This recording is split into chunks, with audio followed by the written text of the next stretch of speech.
Welcome to another great episode of Lokar Car Show. Today we take a trip to the Syracuse Nationals Car Show in New York State.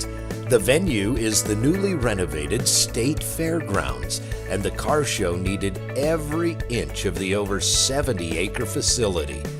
This car show has something for everyone. Stay tuned for more. The first cars that we're going to take a look at are the finalists for the Gene Winfield Award. Gene Winfield is a legendary custom car builder from SoCal.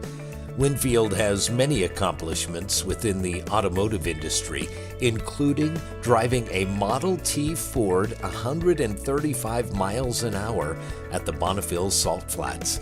He opened a shop in 1961 in Modesto, California, that propelled him to stardom. One of his first innovations, blending paint schemes, caught the eye of Detroit and Hollywood. Even if you don't know who he is, you have seen his custom builds in movies like Blade Runner, The Last Starfighter, and RoboCop. To enter in the Gene Winfield Award, it must be a vehicle that's chopped, channeled, or sectioned. See, a full body section is where you take a section out of the middle of the body, or you chop the top, or you channel it over the frame. So it has to be one of the three or a combination of the three. So all of these are chopped, channeled, or sectioned. Then they also have extended body work, you know, some of them have unbelievable changes in the body. So I look at the changes, I look at the overall design, the engineering, everything. So it's very involved, and I have four here out of the six that are really top cars, you know, of the nation. And each of those four, I think, have over $1 million in them each. This one has I heard over 2 million. So it's incredible the quality of the cars that I have this year that I have to choose from, and it's very, very difficult. A lot of work on this Louisiana-based 1950 Mercury owned by Michael Pacina. This Mercury lead sled is a fine example of the level of competition for the Gene Winfield Award. Every nut and bolt on the car has been modified with care.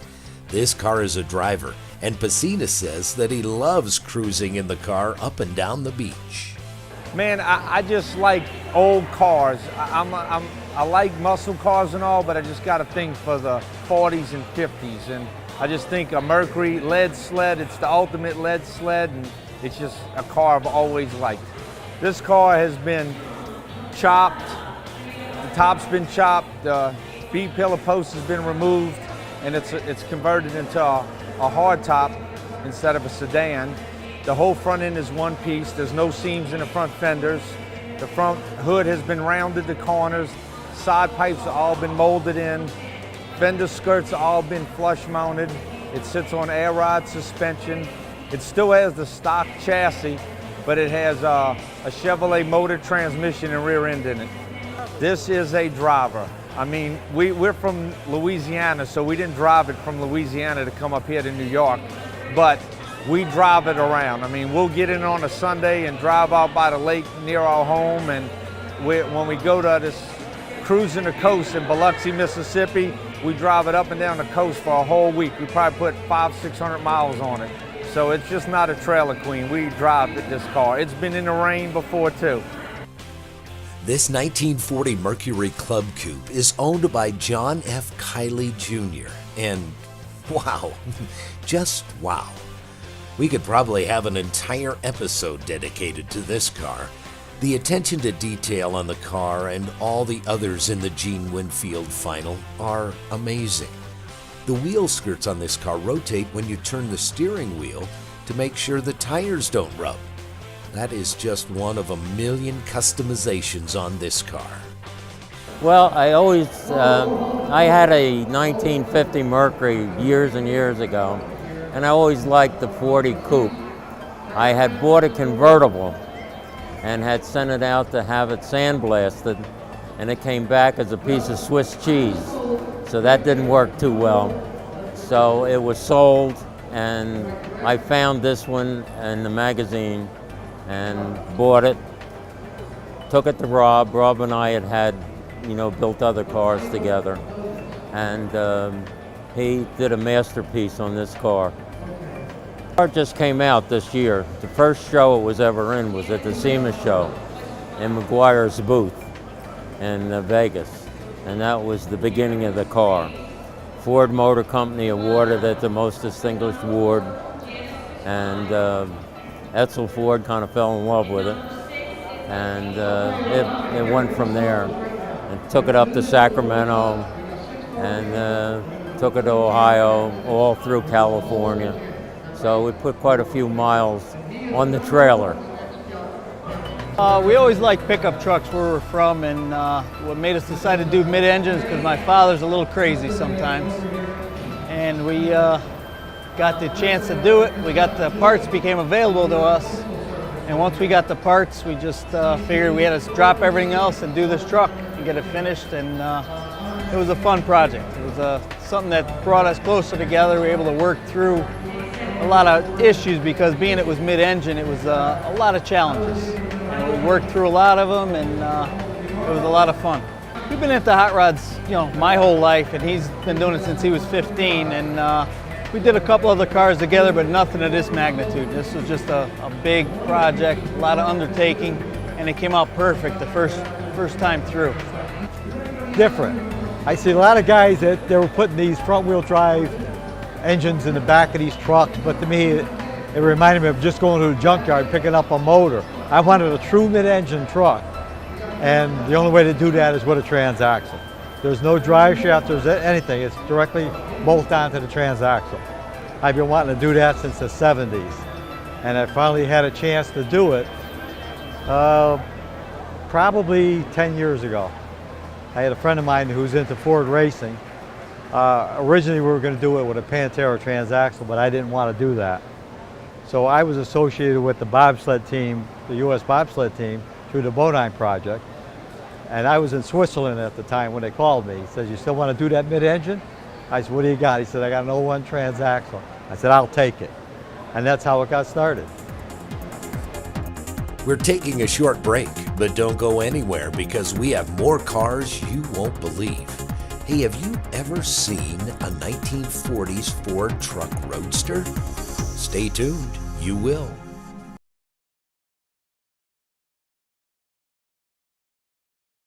The Lokar Car Show, presented by Original Parts Group, is brought to you by ARP, proudly made in the USA, the world leader in fastener technology. Original Parts Group, world-class restoration parts. Lokar, quality, plain and simple. National Parts Depot, make your dream happen. And by Power Probe, an absolute must for your toolbox. We're going to take a minute to hear from event director Rob O'Connor. He is going to fill us in on some fun facts about the show. With perfect weather, over 450 vendors and campers have been here all week. The show is definitely better than last year. Yeah, this is the 17th year for the PPG Syracuse Nationals presented by your local Ford store. Last year we had about 8,000 cars, about 90,000 people. This year the weather has been absolutely perfect. We're expecting to beat those numbers again this year. We have over 450 vendors. We have over 600 campers that have been here for over a week to join us for this big party called the Syracuse Nationals and celebrate America's love affair with classic cars. We really try to cover all the bases. Like you said, we have 450 vendors. That includes our Women's World building next door here. We have tech seminars. We actually have cooking demonstrations in a demonstration kitchen. We have a large building, 60,000 square feet of indoor vendors. We have a large car corral and swap meet area over here. Bigger than we've ever had before. There's literally hundreds and hundreds of cars in there for sale. We have a whole rat rod building just full of rat rods. We have valve cover races down there. We have pinup girl contests down there. We have a backyard build-off down there. So we have a little bit of everything. Oh, we have the Mini Nationals, which is a mini car show with model cars right over in the building over here as well. Next year we're going to be bigger and better. The venue is going to be spectacular. We can fit a lot more cars in here. So if you had a good time at the show, tell all your friends and neighbors to come to the show next year. We have a lot more room. Next year we're going to be in the same weekend in July, always the third full weekend in July. We have dates for the next 10 years, so we're not going anywhere, right here at the New York State Fair. Richard Broyles had a lifelong dream to build a 1940s Ford pickup truck. Well, he did, and he did it in a big way. This 1941 is truly a one-of-a-kind vehicle that Broyles designed and built in his home shop. Everything is custom on this truck, including a chromed-out undercarriage, axles, and brake rotors. Broyles even made the color himself. This Ford Roadster truck has earned its place in competition and is an absolute thing of beauty. This is probably a lifelong dream to build a Roadster pickup truck. This is just sort of my design, my build, and it's out of my home shop. Started out as a 41 Ford truck. I used the fenders and the hood and basically built the rest of the truck, making it a Roadster. And the bed is similar to a T-model truck where it's high, where you can see the quick change rear end and all under it. It's all chromed out. The undercarriage is all finished, slick as a top, unibody construction. Of course, when you come to power plant, I kept it all Ford. It's a 5.4 Shelby engine. Of course, I've upped it with a Whipple supercharger. Done a lot of little tricks to that engine. For now, we're trailering. We're planning on doing a few of the indoor shows, and with the chrome rotors and the polished exhaust, we'll wait a while before we drive it much. It will drive, but we're not driving it.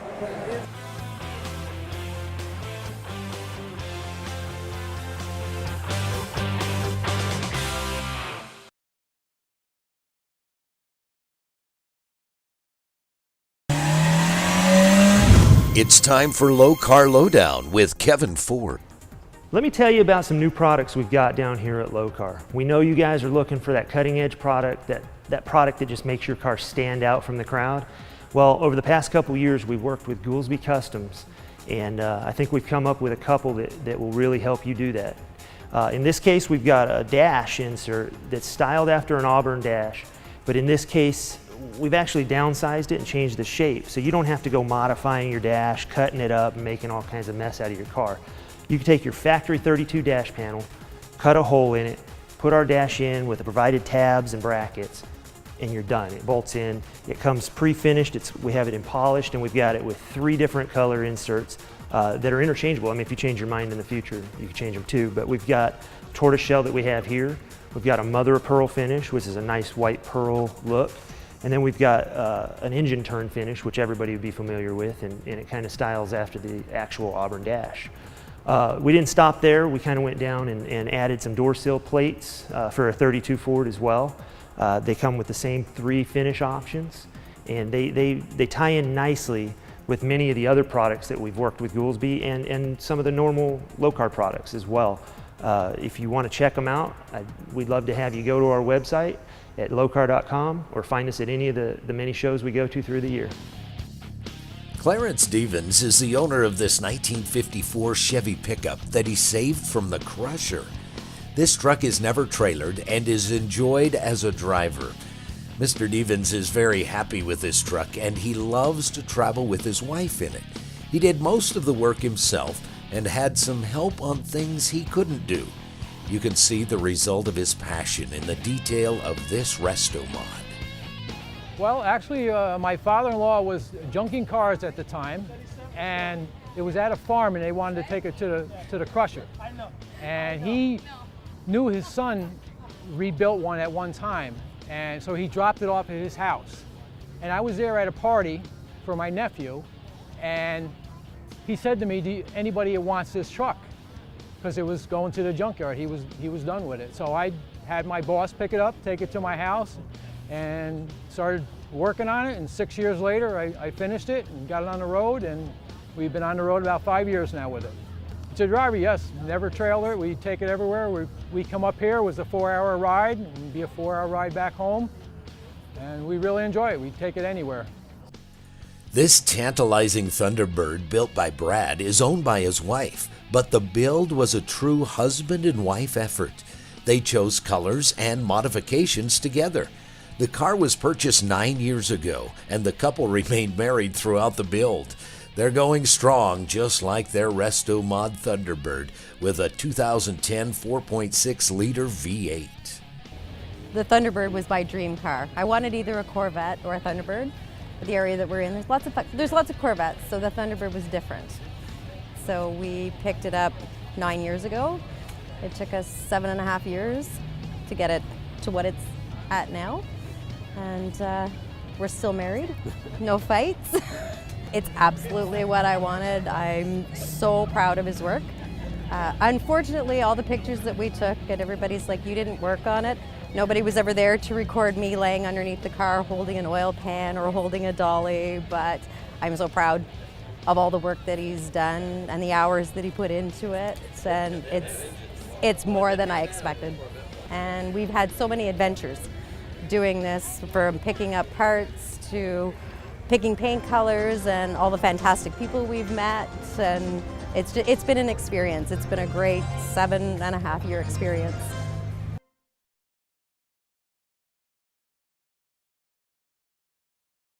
The Lokar Car Show, presented by Original Parts Group, is brought to you by Lokar, quality, plain and simple. Proline Tool and Supply, one tool, one operator, no problem. H&M Saw, the saw that cuts straight. LMC Truck, restore, maintain, customize parts and accessories for Chevy, GMC, Ford, and Dodge trucks and SUVs. KBS Coatings, rust stops here. And by Power Pro, an absolute must for your toolbox. Resto Parts Restoration, powered by Original Parts Group. Here we have a mirror for 1961 through 1964 Cadillac. This is for DeVille and Eldorado models. And let me tell you about this. This is a great part made by Resto Parts. It's just like factory, high-end chrome, high-end casting. It's pretty much perfection, just like these cars were intended to have. Now let me tell you what the issue is, and we have customer questions about this. It's how to install one of these mirrors. The install is pretty basic, but you have to be careful, especially when an investment like this, you have to protect the paint. Cadillac uses a different gasket style. It's inserted inside the mirror as opposed to most typical cars where the gasket comes outside the mirror. So you have to be very careful when you drop the mirror in and when you tighten up the screw not to gouge your paint. When installed properly, the gasket and the mirror will sit so perfect that you actually won't see the gasket. That's what Cadillac wanted to do. So let's show you how to do that. First thing is protect your paint. I use blue masking tape. This will be your best friend in a bad situation. So let's start with doing that. This is the adjustment rod for the Cadillac mirror. This has to go through your door panel and through the outside of the door panel where you attach the knob. I'll be showing you that in a second. Now Cadillac did not use any screws or visible hooks or anything on the outside of the car like most cars did. Everything was hidden, so it looked very neat. So the screw on the Cadillac's on the inside through a hole in the door panel, so you have to use a short stubby screwdriver. Once you have the screw threaded in by hand, that's when you get your screwdriver. And what this does is it drags this mirror over the top of the paint. That's why you have to be careful using masking tape. Once you cinch it down,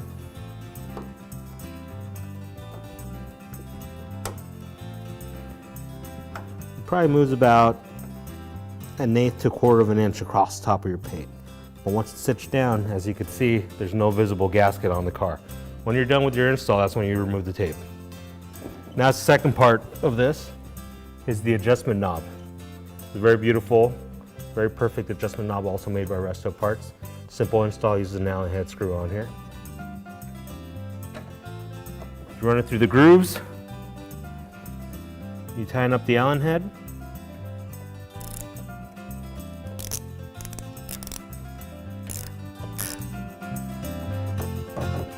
Okay, all that's left to be done is remove the protective tape, and it looks like a factory install to me. Randy Kremens is the Director of Training for PPG Automotive Refinish. He was on location at the PPG booth, complete with a semi-truck and trailer, to fill us in on the car show and PPG. This show here at Syracuse is our second largest, I think, in the country. We do a lot of car shows, but we like to come here because of the size of the show. It's continuing to grow year after year. We have some outstanding distributors here. We're really here for our distributors and our customers, our end users. And obviously we have the truck behind us with all the information in it that you need. If you're going to make a decision on color for your car, we always say it's all about color. So that's why we bring the truck and all of our team here. We've got probably 12 people supporting this. So great show for us. Gives us a great opportunity to tell people who PPG is and what we do, and then help them pick a color for a car if they have a project coming up. That's partly because we spend a lot of time actually training our customers. I'm the director of training, so I get an opportunity to train 16,000 customers last year.